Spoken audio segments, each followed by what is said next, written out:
Pepe Bainat, director de bolsasyfuturos.com. Pepe, muy buenos días.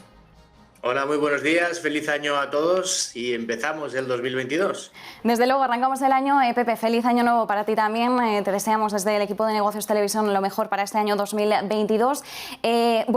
Primera sesión del año, en principio tono positivo. Sí que es cierto que venimos de una sesión asiática en la que los mercados chinos permanecían cerrados, a excepción de algunos índices como era el Hang Seng, que sí cerraba con recortes, pero en el viejo continente parece que tenemos ganas de arrancar el año al menos en tono positivo.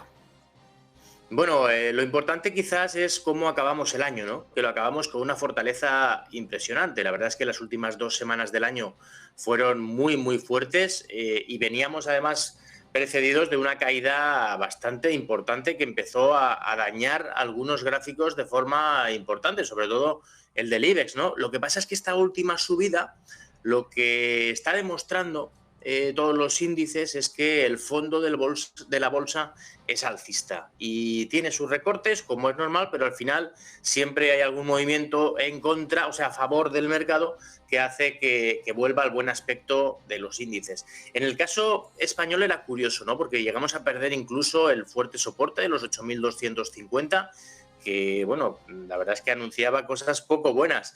Lo recuperamos muy rápido, seguimos subiendo y solamente una subida como la que hemos tenido podía hacer que la caída no dañara realmente los gráficos, y la hemos tenido, ¿no? Entonces, ahora hemos recuperado esa media de 200 días en la zona de 8.665 y quitando también que después de esta subida tan fuerte podríamos tener ahora una fase un poco de movimiento lateral, un poco de corrección.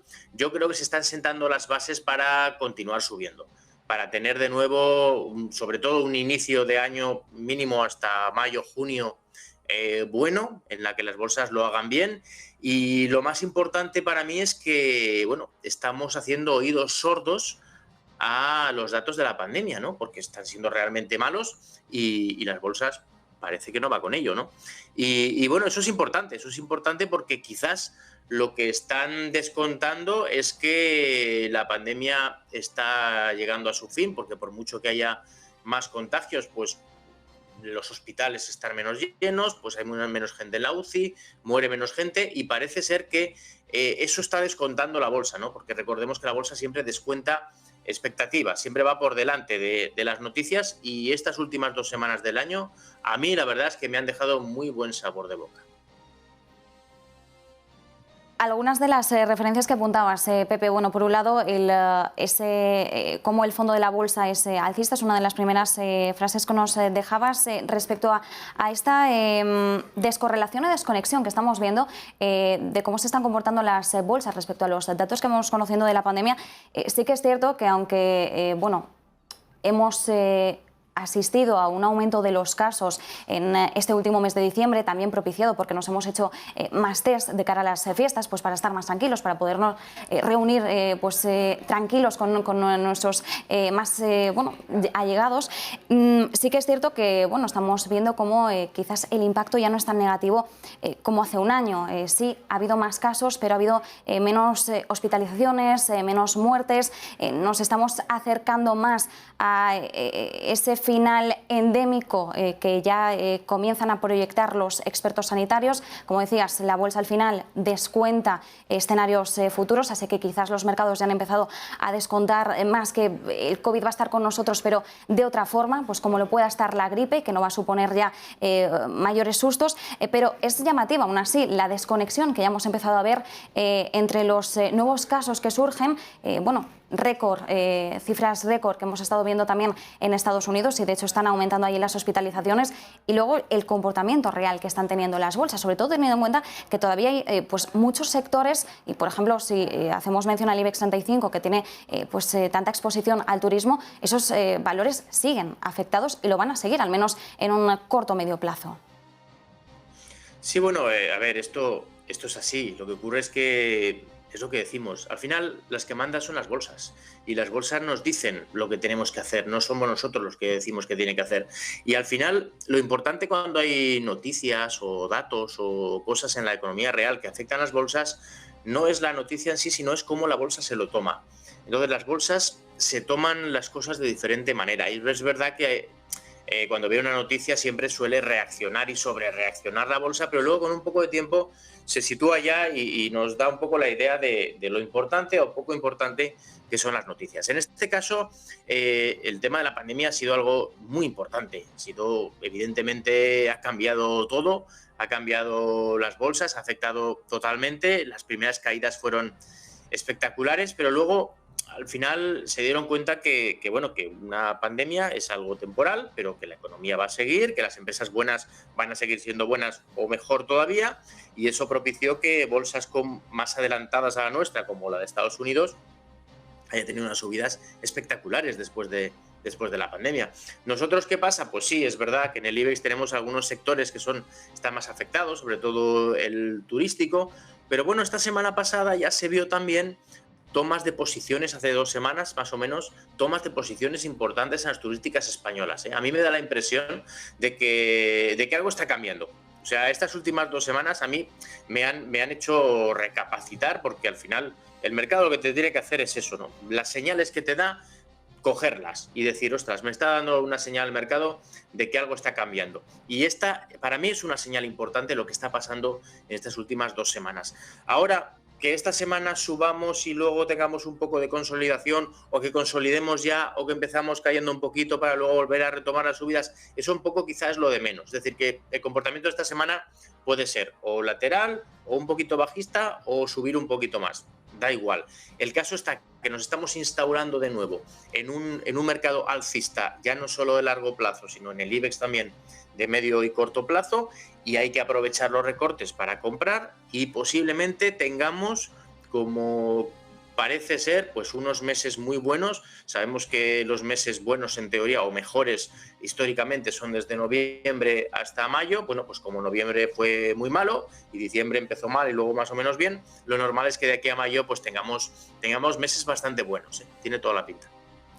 Pepe, una de las cuestiones que siempre ponemos sobre la mesa cuando arrancamos el año es si la renta variable europea se va a comportar mejor o peor que la renta variable estadounidense. Recuerdo que arrancábamos el año 2021 muy confiados en que iba a ser el viejo continente quien iba a batir a Estados Unidos. Para este 2022, ¿seguimos igual de confiados o Estados Unidos sigue teniendo más fortaleza? Bueno, eso es eterno. O sea, yo llevo escuchando que las bolsas europeas deberían hacerlo mejor que las americanas durante muchísimos años, y al final siempre lo hacen mejor las americanas que nosotros. Entonces, al final, si nosotros somos analistas y somos estadísticos, que es lo que somos, al final buscamos las estadísticas, vemos que las bolsas americanas sin duda están más fuertes, y en un mercado alcista seguramente continuarán más fuertes que nosotros. Otra cosa es que venga una corrección general de todas las bolsas, y ahí sí que es probable que las bolsas americanas caigan más, porque la subida que han tenido también es mucho más fuerte. El PER, por ejemplo, que tienen de media el SP es mucho más alto del que tenemos aquí en Europa, pero eso está justificado porque las empresas americanas ganan mucho más dinero que las nuestras, y además crecen a un ritmo mayor que el nuestro, por eso descuentan un PER superior. O sea que al final no es que estén más caras que las nuestras, es que tienen unas expectativas de que sus empresas sigan ganando más y más que las nuestras. Al final, Estados Unidos supone el 44% del PIB mundial, eso es una barbaridad. O sea, un país prácticamente es la mitad del mundo. Las mejores empresas del mundo y las que más ganan están en Estados Unidos. Hay empresas en Estados Unidos que ganan más que el PIB de países enteros, como Amazon, y esas empresas van a seguir siendo cada vez más y más grandes y acaparando los mejores negocios. Entonces, al final, Estados Unidos son los líderes, las cosas como son, pero también tienen sus ciclos, y ahora han tenido una subida muy fuerte, tienen unas ciertas divergencias bajistas en gráficos semanales que indican que en algún momento vendrá una corrección, y esa corrección puede ser bastante violenta, eso es así, pero de momento, en un mercado alcista con el que estamos, la verdad es que lo que nos está enseñando la historia, y lo que parece que va a continuar siendo, es que las bolsas americanas van a seguir más fuertes que las europeas. Bueno, nos seguimos quedando, por tanto, con esta fortaleza de Wall Street frente al viejo continente. Hoy, dentro del selectivo español, que como decimos está bueno, pues con alzas generalizadas, de hecho ya rebota más, el IBEX 35 ahora mismo está por encima del medio punto porcentual, aún así algo más rezagado respecto al resto de índices, pero bueno, estamos viendo cómo la tónica se está manteniendo entre ellos, porque tanto el Mittel italiano como el K40 están en torno al 0,80% de subida, 0,70 para el DAX, así que bueno, estamos viendo unos movimientos bastante similares entre las principales plazas europeas. Dentro del IBEX 35, precisamente hoy está subiendo uno de los valores turísticos por excelencia, que es IAG, es el que más sube en estos momentos, un rebote de casi el 3%, así que bueno, estamos viendo bastante optimismo a pesar de los aumentos de casos registrados de la variante Omicron. ¿Qué expectativas está pudiendo descontar ahora mismo el mercado respecto a IAG en concreto y respecto al sector turístico en general? ¿Qué podemos esperar de él pues estos próximos meses? Bueno, el sector turístico había empeorado su aspecto claramente, de hecho estaba por encima de su media 200. La media 200 es una referencia, ¿no? Normalmente valores que están por encima de la media 200 y esta media tiene una pendiente positiva son alcistas, y valores que están por debajo de la media 200 y tienen una pendiente negativa son bajistas de medio plazo. En este caso lo que teníamos es que muchas de ellas habían sido capaces de ponerse alcistas, y han vuelto a la fase bajista y ahora están otra vez luchando por volverse a ser alcistas. No es el caso de IAG. IAG es la más floja de todas las turísticas, aunque no lo pueda parecer, y es la que se mantiene por debajo de esa media de 200. Esa media de 200 tiene pendiente negativa. Para hacernos una idea, esa media está en la zona de 1,92,5 y ahora mismo el precio está a 1,75,6, o sea que podría volver a esos niveles, pero todavía hay que tener una cierta precaución. El problema que tiene IAG es que hay una duda sobre IAG, sobre si va a necesitar hacer otra ampliación de capital o no. Ya hizo una, y si al final no es capaz de aguantar tantas pérdidas porque la gente vuela menos y tiene una estructura de gastos pues bastante potente, pues al final va a tener que hacer una ampliación de capital. Es posible que no, pero si llegara a hacer esa ampliación de capital, el precio se vería muy afectado, ¿no? Y eso sería bastante malo para el precio de las acciones. No sabemos si eso va a pasar o no va a pasar. Lo que sí que sabemos es que técnicamente IAG es de las más débiles, aunque es verdad que es la más volátil también, tiene movimientos muy fuertes arriba o a la baja, pero yo, hasta que no se viera una fortaleza de verdad importante, superáramos esa media y viéramos ya consistencia en las subidas en IAG, yo de momento no es el valor en el que estaría. Incluso estaría antes en Amadeus, me gusta mucho más AENA, incluso Meliá, porque los hoteles están funcionando mejor que los vuelos, porque el turismo nacional sigue viniendo a los hoteles, pero realmente IAG para mí ahora mismo es la que menos apostaría yo del sector turístico. Pues nos quedamos con ese primer análisis de esta primera sesión bursátil del año, así que muchísimas gracias por acompañarnos. Pepe Bainat, director de bolsasyfuturos.com. Muchas gracias a vosotros.